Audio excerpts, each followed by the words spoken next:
You know the moment. Light switch flips on. Something on the counter freezes for half a second, and then it bolts.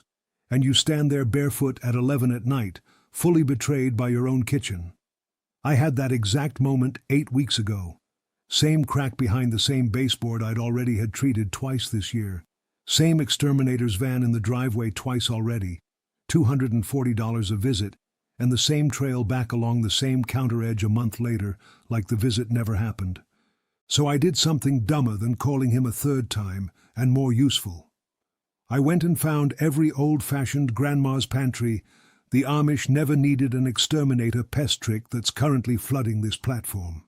The ones with hundreds of thousands of views and comment sections full of people swearing on their grandmother's name that it works.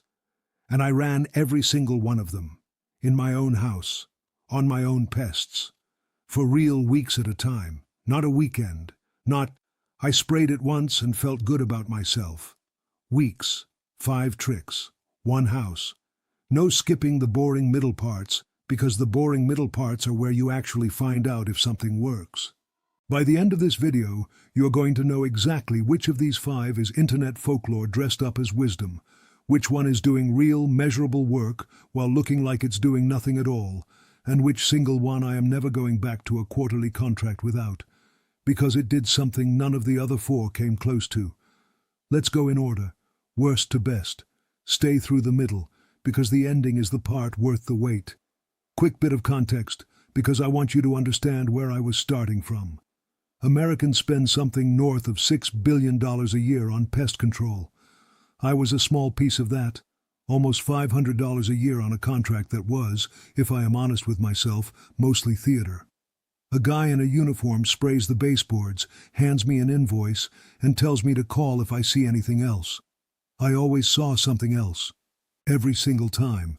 What got me started wasn't even the money. It was watching the same ant trail come back through the exact same gap in the door threshold 3 springs in a row, like the house was running on a schedule the pest control company had never actually interrupted.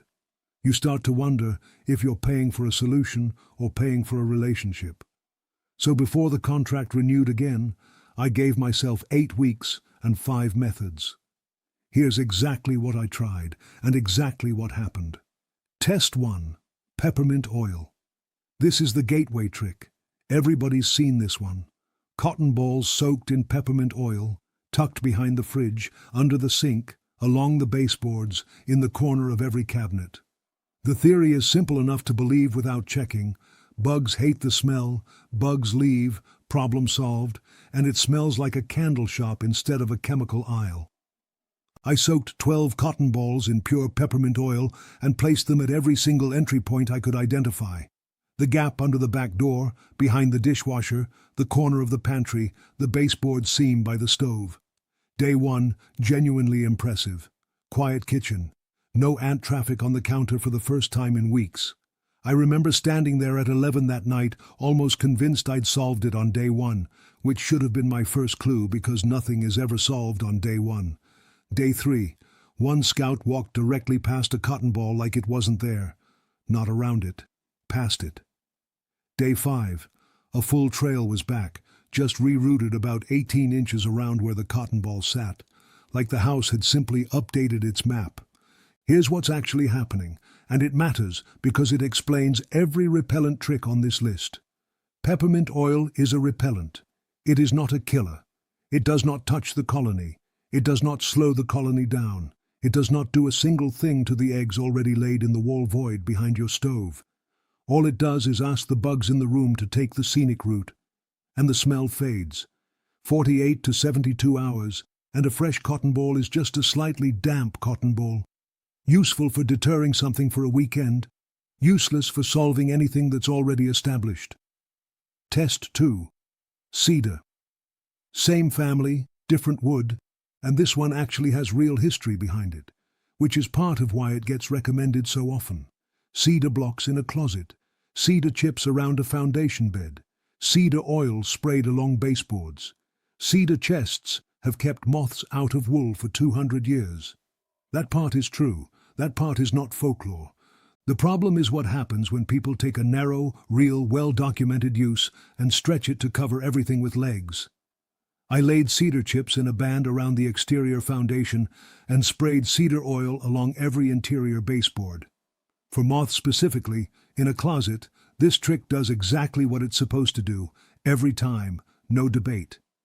For the ants and the roaches I actually had a problem with, I watched a trail cross a line of cedar oil residue on day 4 like it was a speed bump and not a wall. Stepped right through it. Didn't even slow down. Test 3. The hydrogen peroxide spray.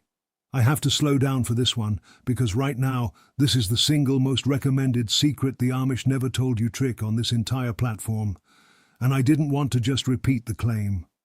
I wanted to actually test it the way I'd test anything I was about to put my faith in for 8 weeks. Mixed it exactly the way it's recommended everywhere. 3% peroxide, water, a splash of plain dish soap so it sticks to the waxy shell instead of beading off, into a spray bottle. Sprayed every visible roach and ant directly. Sprayed the seams behind the stove, the hinge of the dishwasher, the baseboards, the weep holes under the lower cabinets. Every night, after dark, because that's when they actually move. And here's the honest part, because I don't think it's fair to call this one useless. On contact, it genuinely does something. A roach sprayed directly does die. That part is real basic chemistry. Oxidation breaks down soft tissue. That's not folklore, that's just what the molecule does. But on contact is the entire problem with this method, and it's the same problem with peppermint and cedar, just dressed up in a lab coat. For every bug you can actually see on your counter at 11 at night, Pest researchers estimate the hidden population sitting in wall voids, under appliances, behind baseboards you'll never reach with a spray bottle, is somewhere between 10 and 50 times larger. I sprayed visible bugs every single night for 2 full weeks. The visible problem dropped noticeably satisfyingly the first week. Day 9, I thought I'd cracked it. 2 nights with nothing on the counter at all. Day 12, the trail was back. Same spot. Because the spray never touched the part of the population that actually mattered. The eggs already laid in a void I can't see, behind a wall I'm not tearing into for a kitchen. Test 4. Diatomaceous earth. This is the one that actually surprised me, and it's the first method on this list that's built on something genuinely different from spray it and hope. Food-grade diatomaceous earth is a fine powder made from the fossilized shells of tiny aquatic organisms called diatoms. Under a microscope, it isn't soft at all. It's made of countless microscopic razor-sharp fragments. It doesn't poison anything. It physically cuts through the waxy outer layer that insects rely on to hold moisture in. And once that layer is compromised, the insect dries out and dies, usually within a day or 2 of sustained contact.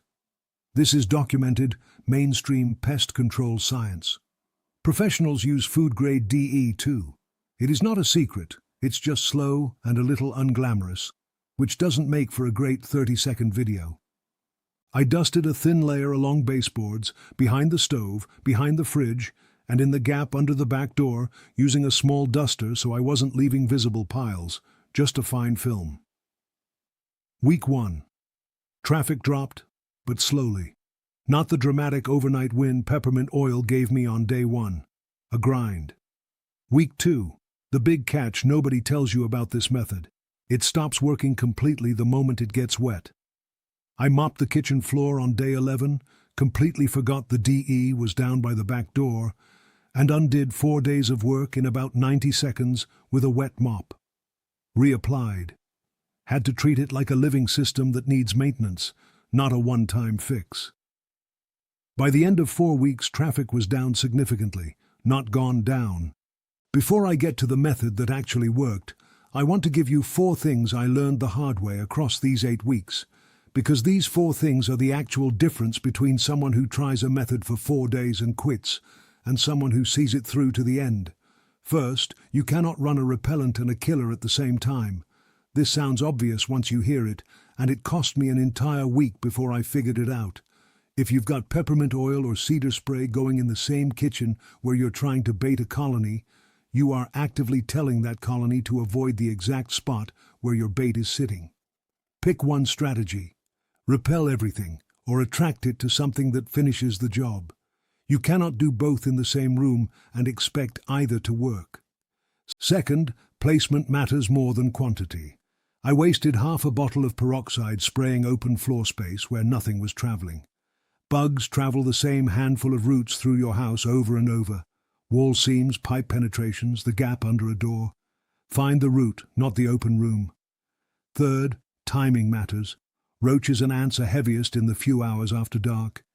If you're applying anything at 2 in the afternoon because that's when you have time, you're working against the actual schedule of the thing you're trying to stop.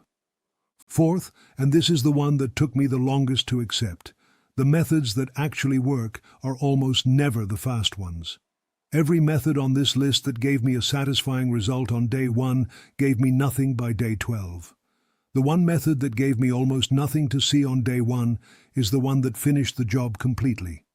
Slow and total beats fast and shallow every time, and that's a hard thing to sit with when you just want the bugs gone tonight. Keep those 4 in your head. Now here's the one that worked. Test 5, the one that actually worked, boric acid bait. Every method I just walked you through is what's called a contact kill. It only does something to the exact bug standing in front of it at the exact moment you apply it. That is the ceiling on all 4 of them, and it's a low ceiling because you will never personally make contact with 90% of an actual colony. Boric acid bait is a transfer kill, and that one difference is the whole story. Here's the formula, simple enough to make in 5 minutes. Mix 1 part boric acid powder with about 3 parts powdered sugar, and just enough water to bring it to a thick paste. For an ant problem specifically, a touch of peanut butter works even better as the carrier. Place small dime-sized amounts in shallow bottle caps or better, in an actual enclosed bait station, tucked into the same travel routes you identified back in step 2, never out in the open, never anywhere a kid or a pet can reach it.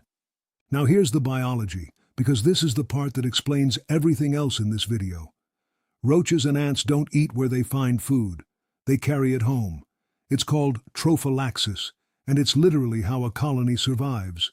Workers feed each other mouth to mouth, including the queen and the larvae who never leave the nest at all. A worker eats the bait. It doesn't die on the spot. It walks home, exactly like it always does, and shares that meal with a dozen others, including every single member of the colony you will never see.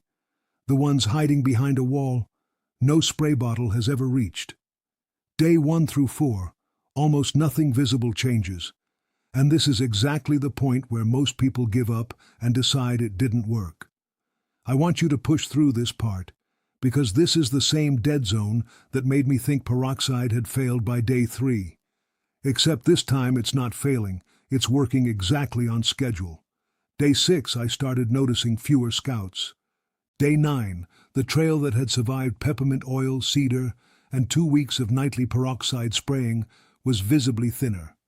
Day 12, nothing. Not fewer. I checked every night for 3 nights in a row and found nothing on the counter, nothing along the baseboard, nothing at the door threshold. Day 14, I pulled the bait stations to check them. Empty. The colony had eaten through what I'd given it. For the first time in 8 weeks, I wasn't killing the bugs I could see.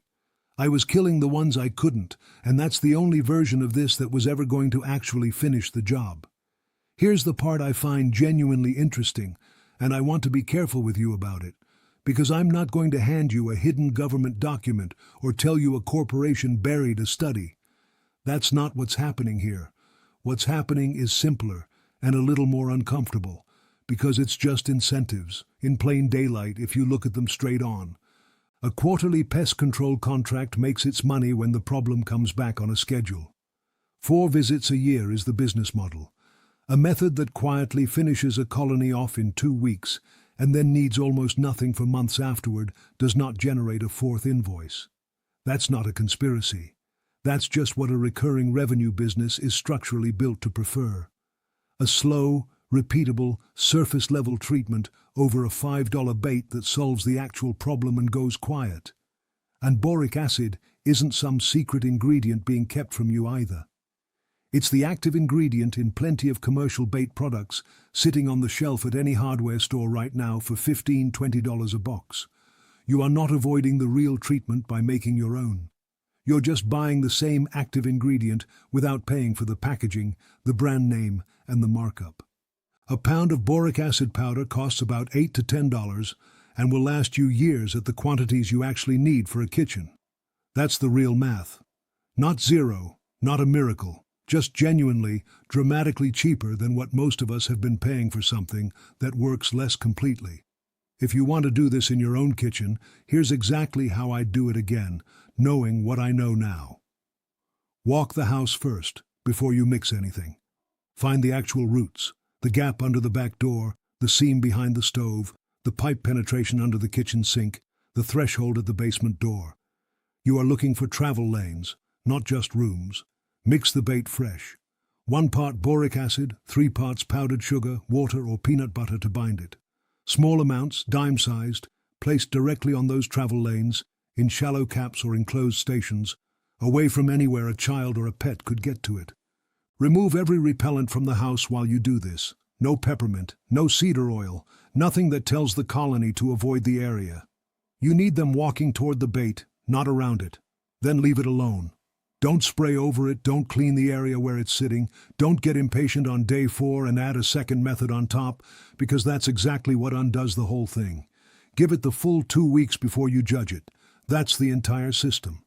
No contract, no quarterly visit, about $10 in ingredients you can pick up at any hardware store this weekend. So that's 5 tricks, 1 house, 8 honest weeks of actually testing them, instead of just repeating what the comment section says. Peppermint and cedar redirect traffic for a day or 2, and then stop mattering.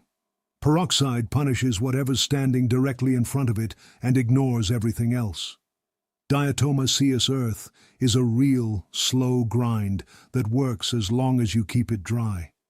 And boric acid bait, the one that looked like it was doing nothing for the first 5 days, is the only one of the 5 that actually finished the job completely.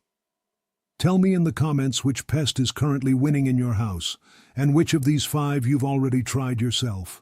I'm reading every single one, and whatever shows up the most is exactly what I'm testing next.